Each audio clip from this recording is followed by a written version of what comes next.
성경 말씀은 마태복음 13장 5절, 6절, 20절, 21절입니다.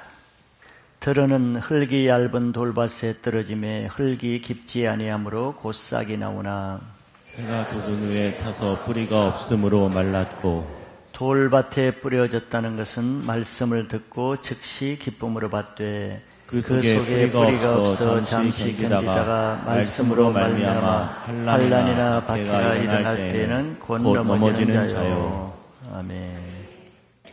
오늘은 두 번째 예수님 말씀하시는 밭은 돌과 같은 마음밭에 대한 말씀입니다. 사람들이 아무리 많아도 외모가 틀리듯이 각 사람의 마음의 성향도 다 다르죠. 그래서 똑같은 말씀을 들어도 마음의 상태에 따라서 다르게 듣습니다. 너무 놀랍지 않아요? 같은 내용과 같은 말씀을 사람마다 조금 다르게 듣는 것이 아니고 전혀 반대로 들을 수도 있다는 것이 얼마나 신기한 일입니까? 그것은 다 마음밭의 상태가 다르기 때문에 그런 것이죠. 그래서 우리가 사람을 세상에 살아갈 때도 여러 사람을 대하다 보면은, 특별히 비즈니스를 하거나 사람을 많이 대하는 직종에 있는 사람들은 사람을 대하다 보면 참으로 알다가도 모를 사람들을, 그런 사람들이 있죠. 이렇게 사람들이 다양하다는 것입니다.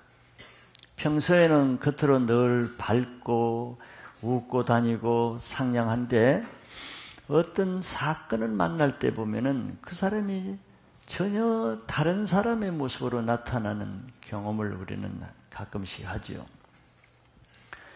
또 집에서도 평소에는 너무 좋기만 하던 아버지요, 또 가족인데 술이 들어가기만 하면은 딴 사람이 되는 사람도 많이 있습니다. 사실 그것이 평소에 드러나지 아니했을 뿐이지 본래 그 사람의 실제 모습이죠. 그 사람이 갑자기 바뀐 것은 아닙니다. 그래서 옛말에도 열길 물깊이는 우리가 차로 재면 알 수 있어도 한길 사람 마음은 알 수 없다는 거예요. 차로 잴 수가 없기 때문에 그렇겠죠.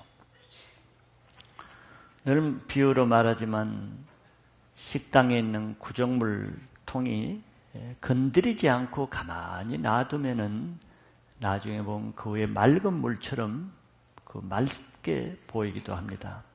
건드리지 않을 때는 문제가 나타나지 않죠.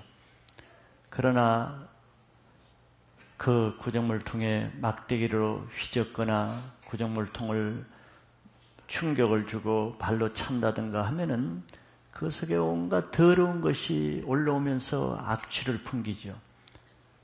그렇게 사건을 만났을 때 나타나는 그것이 그 구정물통의 실제지요.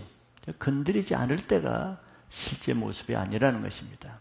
사람도 마찬가지예요. 좋을 때는 가만히 간섭 안 하고 자기 하고 싶은 대로 가만히 놔둘 때야 다 천사 같죠. 그러나 조금 건드려 보세요. 그러면 다른 모습이 나타나는데 건드렸을 때 나타나는 그 모습이 그 사람의 실제입니다.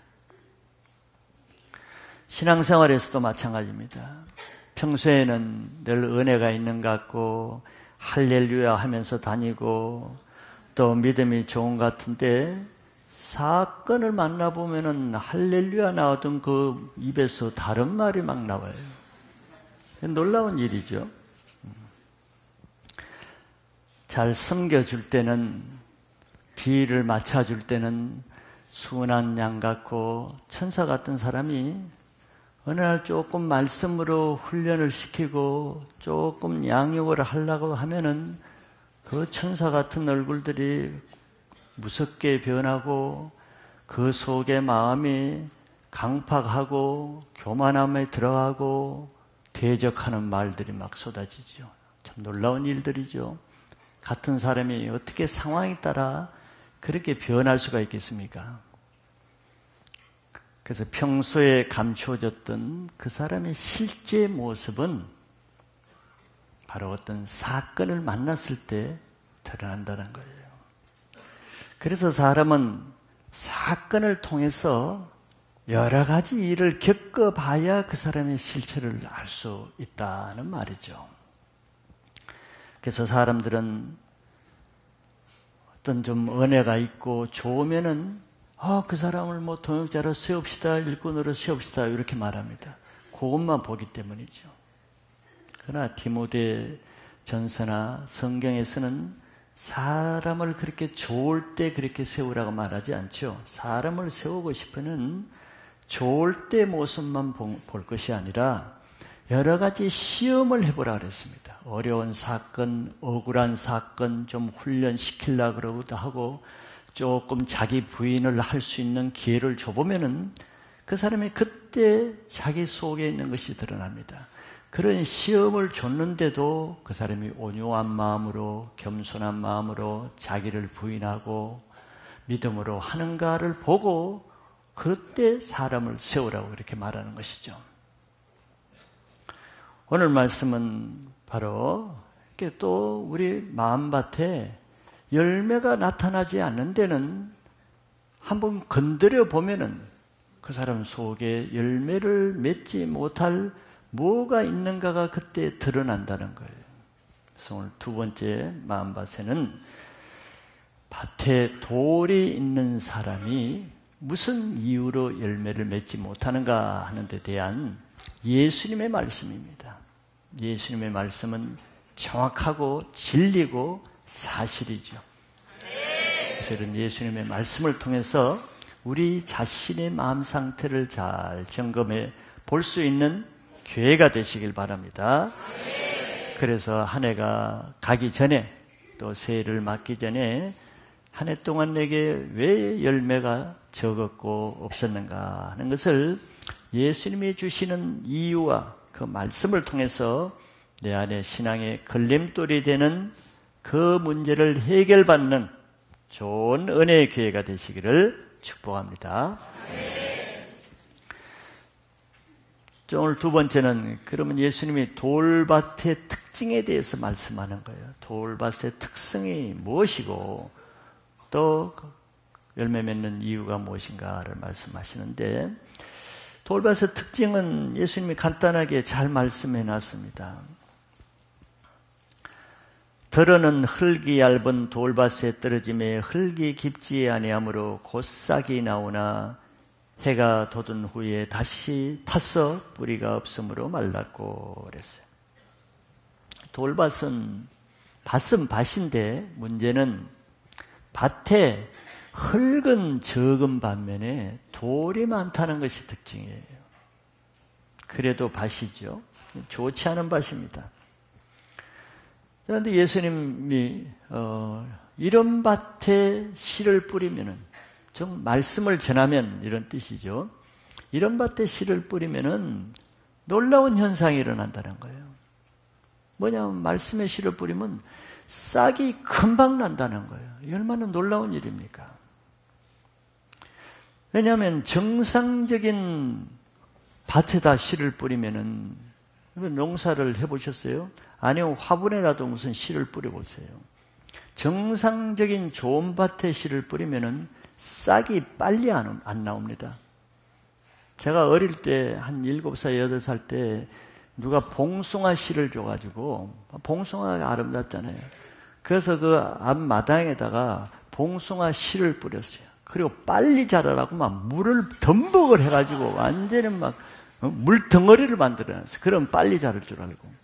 오늘도 물을 덩어리를 붓고 그 다음 날도 물을 그냥 바켓으로 붓고 안 자라는 거예요. 얼마나 화가 나겠어요. 어린 마음에. 내가 이렇게 열심히 물을 주는데 안 자라는 거예요. 한참 뒤에 조금 자라더라고요. 그게 정상입니다. 정상적인 밭에는 씨가 그렇게 빨리 안 자라요.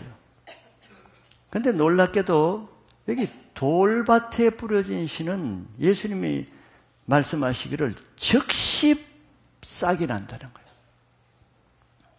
정상적인 씨보다 더 빨리 난다는 거죠.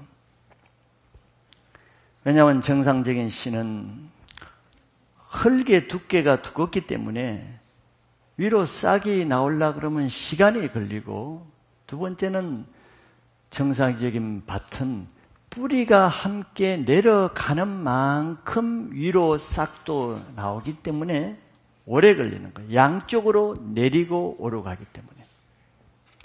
그런데 이 돌밭에 뿌려진 씨는 밑으로는 안 내려가고 한쪽 위로만 올라오니까 빨리 올라오는 거죠. 밑에는 돌에 부딪히기 때문에 뿌리를 내릴 수 없기 때문에 한쪽으로만 자라기 때문에 빨리 나오는 것이죠. 마치 얇은 냄비가 가스레인지에 올려놓으면 금방 끓지요. 그래서 급한 사람은 얇은 냄비를 사용합니다. 기다리지를 못하니까. 그런데 뚝배기 같은 것은 한참 성격이 급한 사람은 밥 다 먹고 난 뒤에 국이 끓습니다. 그런데 얇은 냄비에는 빨리 끓기도 하지만 단점은 빨리 식기도 한다는 거예요. 뚝배기는 늦게 끓지만 오랫동안 식지 않는 장점이 있죠. 이같이 돌밭에 뿌려진 이런 씨는 하나의 말씀이 전해지면은 금방 반응이 빠릅니다. 사람의 보기에는 너무 좋은 거예요. 설교자가 설교할 때 금방 막 아멘 하고 할렐루야 하고 또 눈물 헐쩍거리고 막 기뻐서 어쩔 줄 모르고 예배 끝나고 나면 막 악수를 청하면서 나 주님을 위해서 헌신하게 했습니다 막 하고 이러면 굉장히 감동이 됩니다. 그런 사람들은 다른 사람들보다 더 열정적으로 반응하는 모습을 나타내죠. 뭐 그것 자체가 나쁜 건 아니지만 그러나 그 사람은 짧은 시간에 사람 보기에는 급성장하고 아주 많은 은혜를 단번에 받는 것처럼 단번에 새 사람이 되는 것처럼 보이죠. 자, 그러면은 왜 이 사람이 이렇게 하나의 말씀을 딴 사람은 천천히 반응을 하는 데 비해서 이 사람이 이렇게 빨리 할까요? 흙이 얇고 돌이 밑에 있기 때문이다. 예수님은 그렇게 말씀하시는 거죠.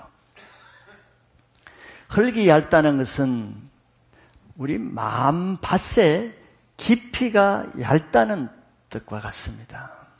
마음이 깊지 않다는 거예요.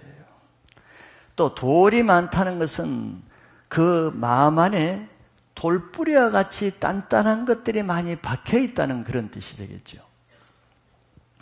그래서 그 돌이 하나님의 말씀이 떨어질 때 깊이 내려가지 못하기 때문에 위로만 금방 반응을 한다는 그런 뜻으로 예수님이 말씀하십니다. 즉 말씀을 받아도 속사람 깊이 말씀이 내려가서 속사람이 변화되는 그런 변화가 아니고 그저 그 사람의 감정 차원에 머물기 때문에 은혜는 있고 기쁨으로 받기는 하되 그 속에 인격의 속사람의 변화되는 열매는 없다는 것이죠. 그래서 은혜는 많이 받는데 변화는 없어요. 이런 사람은 성경에서 하나님의 말씀이 좋고 달고 너무 감미로워서 받기는 잘 받고 먹기는 잘 먹는데 그들은 단지 입에서 말씀의 단맛만 빨아먹고 그냥 감정적인 차원에서만 즐기지 그것을 배로 삼키지는 않는 사람이라고 이렇게 말씀할 수 있습니다. 즉 말씀을 통해서 좋고 은혜롭고 자기에게 유익되고 기쁜 것만 누리고자 하는 것이지 삶을 통해서 살아내는 데는 관심이 없는 거예요. 그래서 이런 사람들은 어디든지 은혜 있는 집회, 은혜 있는 교회, 은혜 있는 장소는 물불을 가리지 않고 쫓아다니면서 은혜 받으려고 소위 은혜파에 속합니다. 은혜가 좋기 때문에. 그러나 문제는 변화가 안 된다는 것이죠. 왜냐하면 말씀을 자기 삶 속에 적용하지는 않기 때문에 귀로만 듣고 즐기는 차원에 있기 때문에 부담 없이 말씀을 들을 수가 있는 거예요. 사실 여러분들이 신앙을 해보면은 양심적으로 주님 앞에 두렵고 떨림으로 그날 하루하루 들은 말씀을 내가 순종해서 살고자 하는 사람은요, 그렇게 부담 없이 좋다는 곳에 다 쫓아다니면서 은혜 받는 자체가 좋기만 한 게 아닙니다. 그 말씀대로 살아나야 낼 것을 생각하는 사람은 가볍게 그런 말씀을 들을 수가 없죠. 그러나 이런 도리 있는 사람은 밑으로 자기 삶의 말씀을 살아내고 적용하는 것을 못하니까 귀로 즐기는 차원에서 입에 단물을 빨아내는 그 재미로 교회도 열심히 다니고 말씀도 열심히 읽고 열심히 듣고자 하는 것이죠. 그런 걸 모르는 사람은 겉으로 보면은 일꾼처럼 보여서 일꾼으로 세우고자 하는 거예요. 그러나 이런 사람의 실제를 보세요. 은혜는 있는데 실제는 속 사람의 인격이 변하지 않습니다. 그리고 그 삶이 안정적이지 않지요. 굴곡이 업앤다운이 천국과 지옥을 오전 오후로 그냥 수시로 왔다 갔다 합니다. 언제 어떻게 변할지 몰라요. 홀로코스터 같은 굴곡적인 이런 삶을 살면서 그 내면의 인격은 너무 천박한 거예요. 은혜롭다는 그 말과 비교해서 보면 그 내면에 생각하는 것이나 마음파는 너무 천박한 거예요. 많이 받고 많이 누리면 은혜가 많아야 되는데 그러나 그 열매는 초라한 것이죠. 그냥 그 사람의 문제는 말씀을 달게 잘 받기는 하는데 배에 삼키는 것은 싫어하는 것이죠. 왜? 배에는 쓰기 때문에. 살려고 할 때 순종해서 그 말씀을 행하려고 할 때는 너무 쓰기 때문에 그렇게는 안 하는 거예요. 즐기는 차원에서 말씀을 듣는 것이죠. 그래서 삶의 인격이 따라가지 않는 이중적인 종교 생활로 마치게 됩니다. 계시록 10장 10절에 내가 천사의 손에서 작은 두루마리를 갖다 먹어버리니 내 입에는 꿀같이 달아 먹은 후에 내 배에는 쓰게 되리라. 쓰게 되는 것. 십자가를 감당하지 않는 신앙은 내 안에 말씀이 남아나지는 않습니다. 예수님은 우리 각자에게 성경 말씀을 주시면서 받아 먹으라 그랬죠. 먹어 삼키란 말이죠. 뱃속에. 그래야 그 말씀이 우리 영혼에 양식이 되고 생명이 됩니다. 그 말씀을 배에 넣는 게 뭐겠어요? 말씀을 내 삶에 적용해서 순종하며 살아나가는 것입니다. 그래서 실제 말씀에 순종해서 살아내는 만큼 내 인격이 형성이 되는 거예요. 내가 사랑하라는 말씀이 선포되면은 그 사랑하기 위해서 배에 쓴맛을 느끼는 겁니다. 사랑이 안 되는 사람을 사랑하려니까 얼마나 배에서 쓰겠습니까? 그러나 그 쓴맛을 감당하며 자기를 부인하고 자기 십자가를 감당할 때 어느덧 내 안에 사랑이라는 인격이 형성되어 있는 거예요. 겸손하라는 말씀을 듣고 겸손 좋다 은혜만 받는 사람은 항상 교만한 상태 그대로 있지만 겸손이라는 말씀을 듣고 살아내려고 하는 사람은 쓰디 쓴 십자가를 맛보지만 그러나 그 이후에는 자기도 모르고 우리 안에 자기 안에 겸손이라는 인격이 형성되어 있는 거예요. 자, 이것이 뭡니까? 말씀이죠. 말씀을 내가 먹으면은 말씀이신 예수 그리스도의 형상이 내 몸에 형성이 되는 겁니다. 이것이 우리 신앙의 목표죠. 우리 신앙의 목표는 예수 그리스도의 장성한 분량, 예수 그리스도의 형상을 닮아가는 것이에요. 근데 예수 그리스도가 뭡니까? 예수 그리스도는 말씀이 육신으로 오신 분이에요. 그래서 우리가 그 말씀을 우리 안에 배에 넣으면은 예수 그리스도의 형상이 말씀을 통해서 나타나게 되는 겁니다. 근데 오랫동안 말씀을 듣고 교회를 다녀도 왜 예수 그리스도의 형상이 나타나지 않고 엉뚱한 반대의 그런 모습이 나타나겠어요? 말씀이 배에 삼켜지지 않았기 때문에 그런 거예요. 그렇기 때문에 우리는 아무리 좋은 말씀을 듣고 은혜를 받아도 그 말씀을 듣고 말씀이 내 안에 밑으로 뿌리를 내리지 못하는 말씀은 그냥 없어지는 것입니다. 그래서 속 사람의 인격은 변하지 않는 거예요. 내 속에는 예수의 말씀의 인격은 형성되지 않는단 말이에요. 교회를 오랫동안 다니는 직분자 중에도 그 속 사람의 인격이 형편없이 변하지 않는 그런 가운데 교회를 다니는 사람이 오늘날 교회에 얼마나 많습니까? 그런 사람들이 교회에 걸림돌이 되는 돌뿌리와 같은 그런 역할을 할 수밖에 없는 것이죠.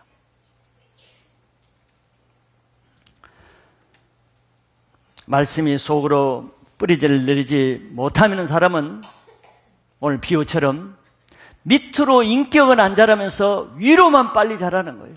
위로만 자란다는 게 뭐겠습니까? 속에 있는 실제 문제는 하나도 해결되지 않는 채, 즉 도령 그대로 있는 채 위로만 빨리 자라니 사람 보기에는 외식하고 사람 보기에는 신앙 좋은 것처럼 보이고 겉으로 드러나는 것에만 치중하는 신앙이 되는 거예요. 왜? 속으로 내려갈 것이 없으니까. 우리 신앙의 실제 중요한 것은 말씀을 통해서 내면적인 내 속사람을 변화시키고 내 삶을 변화시키고 내 인격을 변화시키고 이것이 교회에 많은 행사를 하고 이벤트를 하고 많은 업적을 하고 많은 사역을 하는 것보다 내 속사람 하나가 변화되는 것이 더 중요한 것이에요. 에베소 말씀에 분명히 우리의 신앙의 목표는 예수 그리스도의 형상을 닮아가는 것이지 많은 겉으로 사람에게 보이는 일을 하는 것이 아닙니다. 그렇기 때문에 드러나는 그 사람을 위한 신앙을 할 것이 아니라 중요한 것은 하나 앞에 사람에게 드러나지 않는 내 속사람이 말씀에 뿌리를 박히는 내면적인 신앙을 하시길 바랍니다. 두 번째, 예수님은 열매가 없는 원인에 대해서 또 설명을 하십니다. 얼마나 좋은 말씀이에요. 말씀이 떨어져도 열매를 맺지 못하고 또 열매를 맺지 못하는 이유가 뭔지 이렇게 자세히 예수님이 친절하게 설명해 주니 이것 자체가 얼마나 감사하는 일이에요. 우리에게 해결할 방법을 알려주시잖아요. 안 그러면 우리가 왜 그런지, 내가 이렇게 열심히 교회를 다니는데 왜 그런지를 모르면 이것이 더 어려울 거 아니에요. 근데 예수님은 한 해가 가기 전에 우리에게 각자 사람마다 다르게 열매가 없는 데는 다 이유가 있고 그 이유를 설명해 주신 다음에 그럼 내가 어떻게 하면 열매를 맺겠다는 답을 스스로 알 수 있도록 설명을 해 주시기 때문에 이 말씀을 통해서 예수님이 원하시는 대로 자기 인생을 한번 새롭게 갈아엎고 열매 맺는 좋은 밭을 기행하시길 바랍니다. 아무리 사람 보기에는 말씀을 잘 받고 또 은혜가 있는 것 같고 또 늘 기쁘게 사는 것 같아도 문제는 그럼에도 불구하고 더 중요한 것은 실제 그에 따른 열매가 없다 그러면은 그 사람은 뭔가 문제가 있다는 거예요. 열매가 없다면은. 저 사람이 좋은 음식을 많이 먹고 영양가 있는 것을 많이 먹는데 사람이 계속 말라간다. 체중이 줄어간다. 그리고 기운이 없이 무기력하다. 뭔가 문제가 있다는 것이죠. 속에 뭐가 문제가 있다는 거 아니겠어요? 마찬가지로 이 돌밭에 뿌려진 사람은 말씀을 그렇게 잘 받고 즉시 기쁨으로 받고 싹이 금방 나오고 하는데도 열매가 없다 그러면 뭔가 문제가 있는 것이죠. 그는 우리가 본문에서 보면은 이유가 분명하고 어렵지 않습니다. 두 가지를 말하죠. 하나는 돌입니다. 돌이 있기 때문이죠.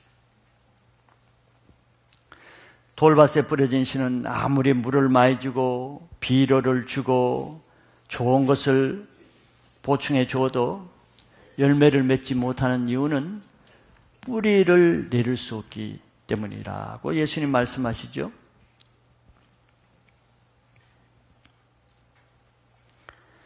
6절에 보니까 해가 돋는 후에 나서 뿌리가 없음으로 말랐다 그랬어요. 뿌리가 없는 게 문제예요. 왜 뿌리가 없느냐? 돌 때문이에요. 자, 지난주에 본 길가에 떨어진 밭은 겉모습이 굉장히 딱딱합니다. 그런데 이 돌밭은 겉은 굉장히 부드러운 모습이에요. 은혜 있는 모습이에요. 근데 속이 돌처럼 딱딱한 게 있는 거예요. 반대 모습입니다. 그래서 겉으로는 사람들 보기에는 은혜도 잘 받고 신앙이 좋은 것 같고 이런 반면에 속에 너무 딱딱한 것을 가지고 있어요. 암덩어리와 같은 문제를 가지고 있단 말이죠. 이 돌이 그럼 어떻게 생겼을까? 어디서 굴러들어온 돌인가? 이 돌은 주로 어떤 사건이나 사람을 통해서 들어오는 상처를 통해서 생기는 것이 대부분이라고 할 수 있습니다. 자신에 대한 어떤 열등감으로 인해서 또 이해할 수 없는 환경으로 인해서 또 어떤 사람으로부터 주어지는 섭섭함, 원망하는 마음, 피해의식, 미워하는 마음을 통해서 이 돌이 형성되기 시작하는 거죠. 사람이 상처를 받으면 어떻게 됩니까? 그 상처로부터 자기를 보호하고자 하는 본능이 생기죠. 그래서 자기를 보호하기 위해서 자아를 똘똘 뭉치면서 방어하게 됩니다. 그 똘똘 뭉치는 자아가 나중에 돌덩어리처럼 굳어지는 거예요. 정상적인 사람의 마음은 항상 부드럽잖아요. 그렇게 걸리고 까칠하고 돌 같은 것이 없습니다. 그럼 뭔가 문제가 그 안에 발생한 사람은 군데군데 암덩어리처럼 돌덩어리가 박혀 있는 거예요. 그래서 상처를 가지고 살아가는 사람들은 늘 돌 문제에 매여 있습니다. 우리 육체 몸의 기능이요, 어느 한 곳에 무슨 병이 있으면 거기에 몸에 쏠리게 돼 있어요. 모든 에너지가 글로 쏠렸어요. 그래서 자기 문제에 벗어나지 못하는 거예요. 저도 이 어깨가 좀 아픈 편인데 아프니까 모든 이 통증이 일로 쏠리다 보니까 몸이 모든 에너지가 이 아픈 쪽으로 쏠리더라고요. 모든 신경이 집중되고 관심이 집중되고 아프니까. 마찬가지로 우리 마음의 상처도 있으면 모든 나의 인생의 관심, 나의 신경, 나의 에너지가 다 글로 집중됩니다. 그래서 딴 일을 못하는 거예요. 그게 매여가지고 늘 자기중심적인 그 자기 문제에 매이게 됩니다.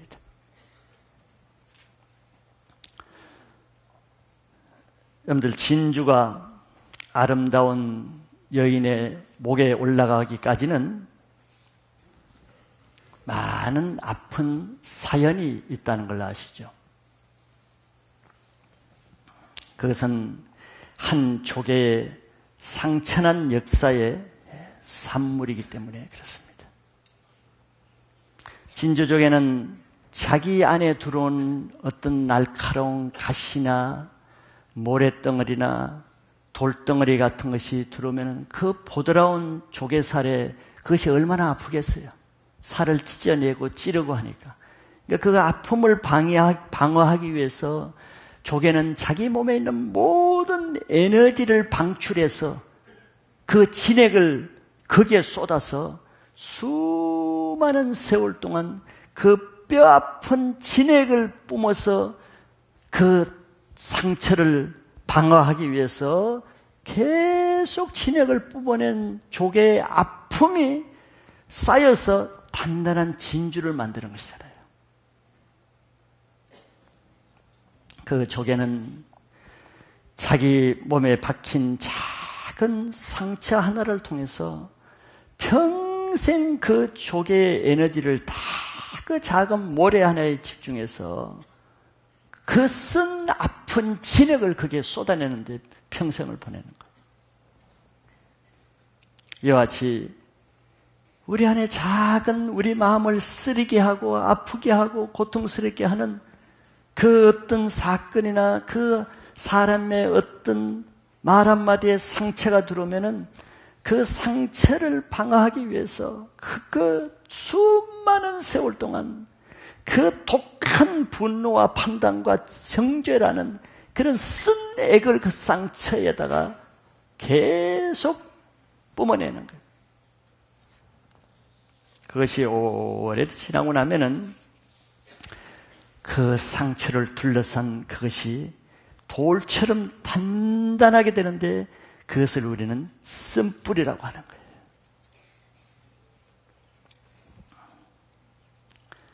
그래서 상처를 가진 사람은 평생 그 상처 문제에 자기 인생이 집중해가지고 그 문제에 진액을 빼는 고통스러운 삶을 삽니다. 그 결과는 자기 안에 돌을 만드는 거예요.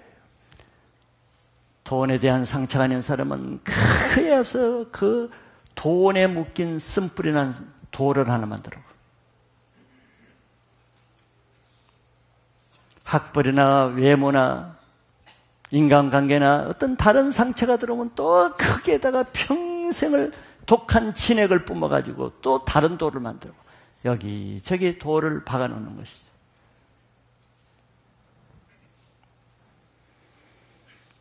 이 상처와 쓴뿌리가 하나님의 말씀이 아무리 폭포수처럼 하나님의 말씀의 씨가 뿌려져도 뿌리를 내리지 못하게 막는 것입니다. 말씀을 통해서 물질 문제에 대한 메시지가 전해지면은 그 물질에 묶인 상처가 탁 밑에 버티고 있어서 뿌리를 못 내리게 하죠. 용서에 대한 말씀이 뿌려지면 용서하지 못하는 그 쓴뿌리가 탁 크게 받치고 있어 뿌리를 못 내리게 해요. 말씀이 던져질 때마다 그 밑에 크게 뿌리를 못 내리게 하는 돌이 버티고 있습니다. 그래서 사랑하라는 말씀을 들어도 말씀 자체는 은혜가 되죠. 좋다. 사랑이 너무 좋구나. 눈물도 흘립니다. 그러나 셀 모임에서 자매는 그 사람을 사랑해야 되고 그 남편을 사랑해야 되는데 왜 그렇게 하면 거기서 폭발하는 것이에요. 돌뿌리에 부딪히는 거죠. 용서하라는 말씀을 들으면 정말 용서가 좋구나. 은혜는 받지만 용서하라 그러면은 거기서 걸리는 것입니다. 돌이 있는 사람은 오히려 자기에게 해당되는 그 말씀이 자기에게는 직격탄이 됩니다. 그래서 또 상처를 받고 또 넘어지는 거예요. 그 안에 있는 돌이 뿌리를 내리지 못하게 막는 것이죠. 그래서 이런 사람들은 교회를 다니면 다닐수록 은혜를 받아 변화되는 것이 아니라 다닐수록 상처가 더 늘어납니다. 뭘 통해서? 말씀을 통해서. 상처 있는 사람은 무엇 때문에 넘어지는 줄 알아요? 말씀 때문에 넘어지는 거예요. 주일날로 은혜로 말씀 듣고 넘어지는 거예요. 수련회 가서 은혜로 말씀 듣고 교회를 떠나는 거예요. 말씀이 자기를 넘어지게 하는 거예요. 이제 뒤에 설명이 나오죠. 예수님은 그렇게 말씀을 하시고 계시죠. 그래서 가장 돕기 어려운 사람들은 연약한 사람도 아니고 가난한 사람도 아니고 학벌이 없는 사람이 아니고 상처 있는 사람을 돕기 찾기가 가장 어렵지요. 상처 있는 사람 한 달 도우면요, 내 안에 있는 진액이 다 빠집니다. 그 사람은 내 진액을 다 빨아들여요. 그렇다고 도와지는 것도 아니에요. 잘 받고자 하죠. 이해받고자 하죠. 요구하죠. 도움을 받고자 하죠. 그러면서 남을 이해하거나 남의 형편을 돕고자 하거나 남에 대한 관심이 없는 거예요. 저보다 자기 문제에 관심이 집중되어 있는 거예요. 거민을 삼키는 거머리와 같은 사람.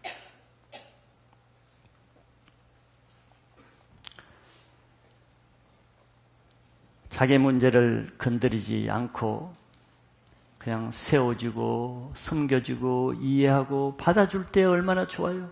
늘 은혜롭게 다닙니다. 교회가 좋다 그럽니다. 하나님 정말 좋다 그럽니다. 나 조금 훈련시키려고 양육하려고 말씀을 가지고 접근하면 이제 어려워지는 거예요. 그래 열매가 없죠. 자기 삶에 간섭하지 않는 삶을 살기를 원하는 거예요. 그럼 상처 있는 사람은 상처를 건드리면 아프잖아요. 안 건드리면 문제가 없는데. 자기 삶에 깊이 좀 터치를 하거나 자기 죄 문제를 좀 접근하려고 하거나 그러면 그때 넘어집니다. 그래야 안 변하지요. 자기 죄 문제를 터치 못하게 하는데, 자기 돌뿌리 같은 것을 건드리지 못하게 하는데, 자기 성 안에 그대로 있기를 놔두길 원하는데 어떻게 변하겠어? 고모습 그대로 1년, 2년, 10년 돼도 늘 그 사람이 고모습이죠.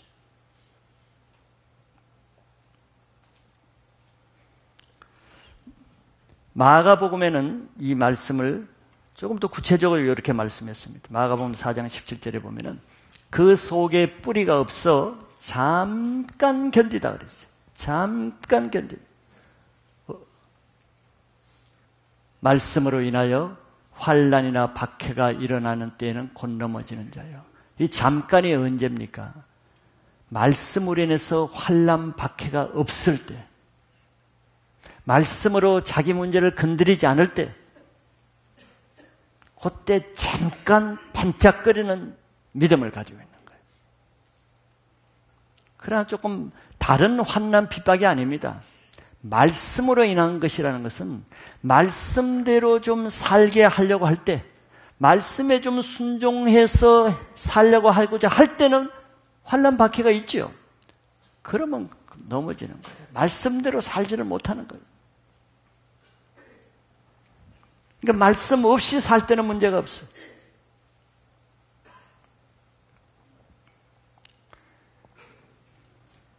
말씀의 문제가 아니라 자기 안에 돌이 문제죠. 돌 문제를 해결하셔야 됩니다. 여러분들 담석증 있는 사람들 돌이 있으면 얼마나 아파요. 내가 찌르는 고통이 있다 그러죠. 그 수술해 보면 돌이 막 어떤 사람은 몇십 개, 어떤 사람은 107개가 나왔대. 108개 안 나온 게 당이라 그랬어. 108 번뇌로 들어가면 어떻게 되겠어? 107개가 나왔대. 그런 돌을 가지고 사는 거예요. 하나 가기 전에 돌뿌리 수술하고 부드러운 마음으로 세를 맡길 바랍니다. 두 번째 이 사람의 문제는 해가 문제가 되죠. 햇빛. 다시 읽어보면 6절에 해가 돋은 후에 타서 뿌리가 없으므로 말랐다. 해가 돋을 때 문제가 되는 거죠. 해가 비치지 않을 때는 잘 자라고 문제가 안 됩니다. 해가 돋은 후에는 또 타는 것도 즉시 타버려요. 말라 죽어버린대. 뿌리가 없으니까. 햇빛은 우리가 아는 대로 식물이 열매 맺기 위해서는 햇빛이 필수적이죠. 아무리 싱싱한 것도 햇빛 없는데 계속 놔둬보세요. 물을 잘 줘도 금방 시듭니다. 또 열매를 맺지 못해요. 이걸 광합성 작용, 녹말 작용 뭐 이렇게 배웠죠. 필수적입니다. 그래서 강하게 자라기 위해서는 온상에 둔 식물도 밖에 내서 비바람을 맞게 하고 햇빛을 비추게 해야 강하게 자라죠. 화분의 화초들은 얼마나 빨리 시들고 죽어요. 아무리 줘도. 그런데 길가에 그냥 뭐 보지도 않고 본체 만족도 하지 않은 풀들은 죽어라도 안 죽어요. 안 죽으니까 그 잡초를 뽑아버리잖아요. 참 신기하죠. 네, 그들은 강한 비바람을 맞고 강한 햇빛의 면역성과 생존력을 가지고 있는 거예요.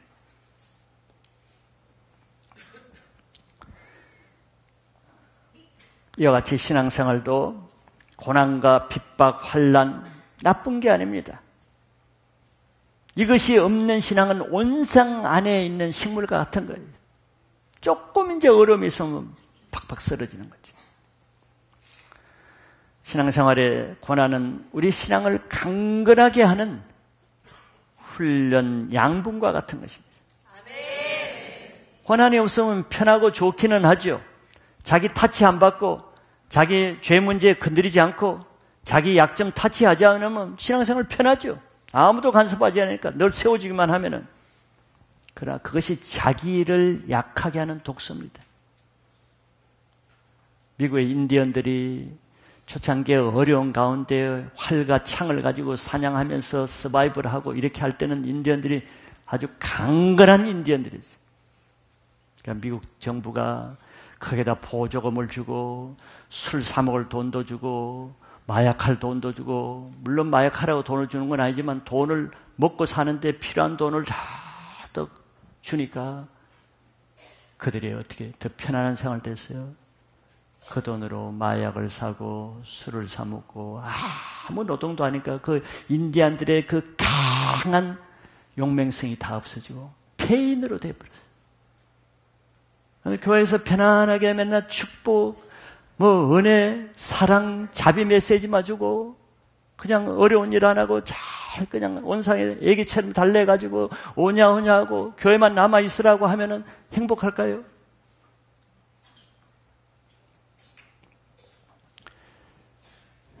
고난이 없으면은 육신은 편하지만 육신을 통해서 악한 것이 들어오는 것을 막을 능력이 없어집니다. 그러면 사단과의 죄와의 싸움에 이길 수 없기 때문에 열매를 맺지 못하는 거예요. 아무리 온상에서 잘 자라는 신앙처럼 보여도 그런 신앙을 가지고는 마지막 때, 환난 때 훈련되지 않는 신앙을 가진 사람은 다 짐승의 표를 받고 배도하게 되는 일이 일어나는 거예요. 그렇기 때문에 아무리 사랑과 축복, 은혜와 자유, 치유의 메시지가 좋아도 십자가를 통과하지 않는 신앙은 환난과 핍박 앞에서는 다 무너지는 거예요. 실제로 그렇죠. 하나님 나라에 들어가기 위해서는 고난은 필수 코스입니다. 사도행전 14장 22절에 사도 바울이 제자들에게 이렇게 말하죠. 제자들의 마음을 굳게 하여 이 믿음에 머물러 있으라 권하고, 또 우리가 하나님 나라에 들어가려면 많은 환난을 겪어야 할 것이니라 하고. 그런데 하나님 나라에 들어가기 위해서는 많은 환난을 겪어야 된대요. 이게 십자가입니다. 십자가를 통과하지 않고는 하나님 나라에 들어갈 수가 없는 거예요. 그것이 열매가 없으면 하나님 나라에 들어갈 수 없다는 말씀이 오늘 말씀에 적용되는 거예요. 햇빛을 비추지 않는 사람은 열매를 맺을 수가 없어요. 고난을 감당하지 않는 사람의 어떤 영혼의 열매가 나옵니까? 자기 인격의 변화의 열매가 있습니까? 삶의 행동의 열매가 있습니까? 고난, 핍박, 십자가를 감당하지 않는 신앙에는요, 어떤 열매도 없습니다. 편안하게 좋게 은혜 있는 것처럼 신앙하는 사람들 열매를 보면은 그 신앙이 좋은 신앙인지 안 신앙인지 알 수가 있어요. 돌과 상처가 있는 사람들의 어려움이 뭡니까? 십자가를 못 감당하는 거예요. 즉 부당하게 나에게 억울한 일을 행하게 하고, 내가 힘든 일을 감당해야 되고, 내가 손해보는 일을 해야 되고, 내가 희생하고 섬기는 일을 해야 될 때 그걸 감당을 못합니다.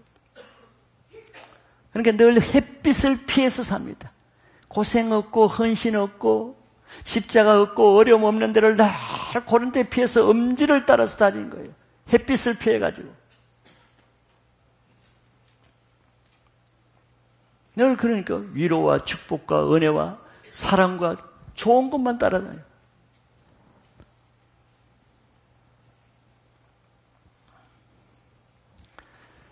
그렇기 때문에 훈련은 힘든 건 사실이죠. 힘든 걸 좋아할 사람이 어디 있겠어요? 열매를 바라보고 그걸 감당할 뿐이죠. 이제 우리는 음지에서 편안한 안방 신앙을 하기보다는 이제는 온상 밖으로 나가서 햇빛을 통해서 강한 열매 맺는 신앙 인격 훈련을 도전해 보시길 바랍니다. 그게 신앙이에요. 변화가 있어야죠. 마지막으로 우리는 이런 돌밭에 있는 마음밭이 열매를 맺기 위해서 어떻게 해야 되는가? 답은 이미 다 나온 거예요. 돌과 햇빛이 문제라 그러면은 답도 거기 있는 것입니다.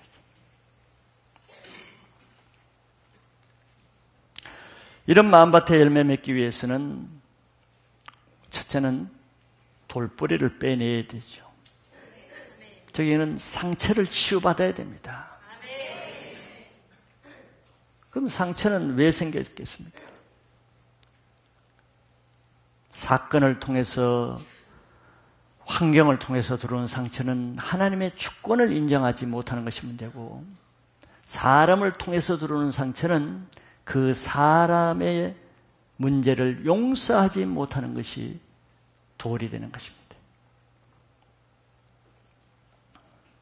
이것이 내 인생에 열매를 맺지 못하게 하고 수렁에 빠지게 하는 것이라면은, 이제 이것을 알았다 그러면은 사람이 거울로 자기 얼굴에 더러운 것이 묻은 것을 보았다 그러면은 돌아가서 얼굴을 씻을 수 있는 사람이 지혜로운 사람이겠죠. 아직도 내 안에 하나님에 대한 원망, 하나님의 주권을 인정하지 못하는 마음이 있습니까? 하나님이 왜 나는 이런 가정에 태어나게 하고, 왜 나에게는 이런 열등감에 시달려 살게 하고, 왜 나는 이런 어려움에 살게 했는가? 하나님에 대한 원망이 있습니까? 하나님의 주권에 도전하는 그 죄라는 것도 알아야 됩니다. 그런 하나님을 우리가 용서한다면 용서고, 더 정확하게 말하면 하나님의 주권을 받아들이는 믿음을 가져야 됩니다. 하나님은 합력하여 선을 이루시는 분이기 때문이에요. 그리고 두 번째는 우리는 사람에 대한 원망, 피해의식, 섭섭한 마음, 아직도 남이 조금 나에게 잘못한 것에 대해서 꽁하고 뭉쳐있는 마음, 정죄하고 판단한 마음, 이것이 자기 인생의 올무를 가져온다는 것을 알아야 됩니다. 그런 사람의 문제는 뭐냐면 늘 다른 사람의 죄에만 집중되어 있는 거예요. 그 사람이 나에게 한 죄에 대해서 정죄하고 판단하고 원망하고 미워하고 외면하고 담을 쌓고 살고, 이것이 하나님 앞에는 얼마나 큰 죄인가를 전혀 알지 못해요. 무슨 죄? 하나님의 성경에서 죄를, 나에게 죄 지은 자를 용서하라는 그 말씀을 얼마나 강력하게 대적하고 불순종하고 어기는 죄인지를 알지 못하는 거예요. 70번에 7번씩이라도 용서하라 그런 말씀을 이 사람은 7번이 아니라 3번도 용서를 못하는 거예요. 그러니까 그 마음에 돌이 생기는 거죠. 돌이 그냥 생기겠습니까? 내가 선한 일, 내가 의롭고 내가 잘못한 것도 없는데 돌이 생기겠어요? 그럴 일은 없겠죠. 저 사람이 100% 잘못했는데 내게 돌이 생기겠어요? 그런 일은 없습니다. 돌은 내 문제로 생기는 거예요. 용서하지 못하는 내 문제 때문에 돌이 생기는 겁니다. 그래서 우리는 자기 그러한 죄를 먼저 인정하고 회개하는 것이 먼저죠. 왜? 사랑과 묶이게 되면은 그걸로 끝나는 게 아니에요. 내 영혼의 불행은 사랑과 묶이면은 내 영혼이 하나님과 묶이게 되기 때문에 하나님 앞에 열매가 없는 것입니다. 이게 더 큰 문제죠. 그러므로 우리는 예수님 말씀대로 내가 땅에서 사람과 묶인 것을 풀면은 그 즉시로 하늘에서 하나님과 묶인 것을 풀어 주시겠다는 거예요. 그래야 영적인 열매가 나타나는 것입니다. 그러면은 내 안에 성령이 임하셔서 굳은 마음을 제거하고 부드러운 마음을 주시겠다는 약속을 하신 거예요. 그래서 우리가 하나님 앞에 기도할 때마다 걸림이 없어야 됩니다. 무슨 걸림? 우리가 우리에게 죄진 자를 용서해 주신 같이 우리의 죄를 사하여 주옵시고, 이 기도를 할 때 여러분들 걸리는 것이 없어야 되는 거예요. 그래서 올 한 해가 가시기 전에 우리들 마음에 다 돌이 있으면은 돌을 제거하고 수술하고 부드럽고 좋은 마음밭으로 새해를 맞으시기를 축복합니다.